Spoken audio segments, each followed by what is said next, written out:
जय मां शारदा। कैसे हैं आप सभी। 5 गलतियां जो आप अपने घर में करते हैं और जीवन भर गरीबी से बाहर नहीं निकल सकते, उन 5 गलतियों और उनके उपायों के साथ आपके बीच आया हूं।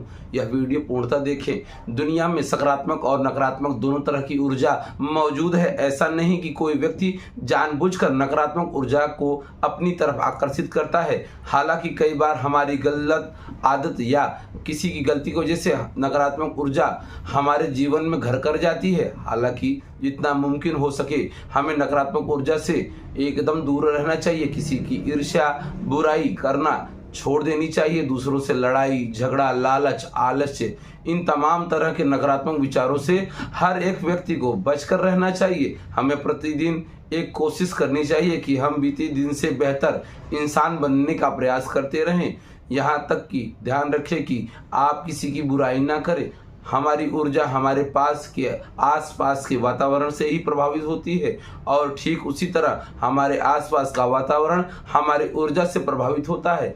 इस विशेष आर्टिकल में हम आपको कुछ ऐसे संकेत के बारे में बताएंगे जिससे आपको अपने आसपास के मौजूदा सकारात्मक ऊर्जा वाला परिवेश प्राप्त होगा। वास्तु एक प्राचीन विज्ञान है जिससे हमारे पूर्वज और महान ऋषि मुनि दिन ज्ञान बोध हर चीज़ों का तैयारी कर लेते थे।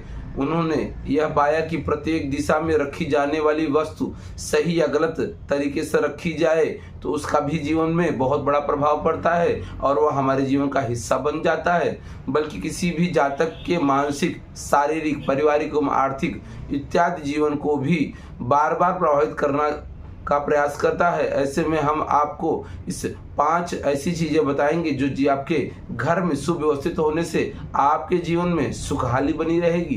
पहली वस्तु झाड़ू। आप में से शायद कईयों को पता होगा कि जानकारी नहीं होगी मौजूदा झाड़ू को माता लक्ष्मी का प्रतीक माना जाता है। यदि यह वजह है कि झाड़ू आर्थिक लिहाज से काफ़ी महत्वपूर्ण वास्तु माना जाता है। ऐसे में घर में मौजूदा झाड़ू को रखने का तरीका और वास्तु शास्त्र के बताए गए तरीके से रखे जाने से आपके जीवन में लक्ष्मी का हमेशा वास बना रहता है। झाड़ू को खड़ा रखना एकदम निषेध माना गया है इसमें, और इसके अलावा झाड़ू के तरीके अपने अपने तरह विशेष मायने रखते हैं। इसके अनुसार घर में शाम होते ही झाड़ू को लगाना निषेध माना गया है। झाड़ू लगाते वक्त हमेशा अंदर से बाहर की दिशा में पलायन करना चाहिए। वास्तु के इन उपयोगों का पालन करने से आपके जीवन में समस्त उपयोगिता बनी रहेगी। कबूतर का घोंसला। वास्तु के मुताबिक जिस घर में कबूतर का घोंसला मौजूद होता है वहां दरिद्रता आ जाती है।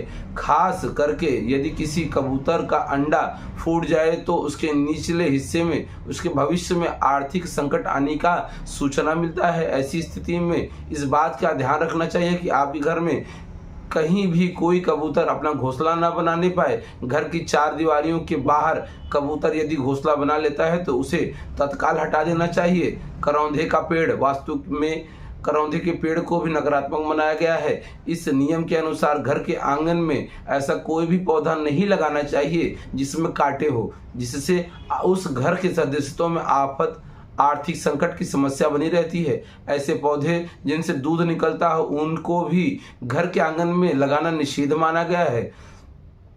जाले का कबाड़। किसी भी घर के अंदर कबाड़ या नकारात्मक सामान ओत-प्रोत करके रखा जाए तो माँ लक्ष्मी उस समय उस घर से तत्काल बाहर निकल जाती हैं। ऐसे करने से आपके घर में गंदगी और कबाड़ बने रहने से माँ लक्ष्मी का वास आपके घर में कभी नहीं होता। जिस समय आपको एक लंबी आयु की स्थिति प्राप्त करनी होती है उस समय आपको अपने घर के अंदर जालची और झाड़खन मार देना चाहिए। वहीं जिस घर में दीपक जलता हो उसमें आर्थिक संकट कभी नहीं आता। तीसरा सीलन। पानी को धन की सूचना और सूचक माना गया है। ऐसे में घर एक दीवार में सीलन बनी रहना माँ लक्ष्मी को वापस भेजने जैसा होता है। ऐसा घर के सदस्य में हमेशा आर्थिक समस्याओं का सामना करना पड़ता है। साथ ही ऐसे घर जहां नल में से पानी टपकता रहा हो या पानी कहीं देर तक सदस्यों तक बना रहा हो, ऐसी आर्थिक समस्या बनी रहती है। यह 5 समस्या अगर आपके घर में है तो आपकी आर्थिक उन्नति कभी नहीं हो सकती। इसलिए तत्काल प्रभाव से इस तरह की समस्या को अपने घर से दूर करके माँ लक्ष्मी की आराधना करें। जय माँ शारदा।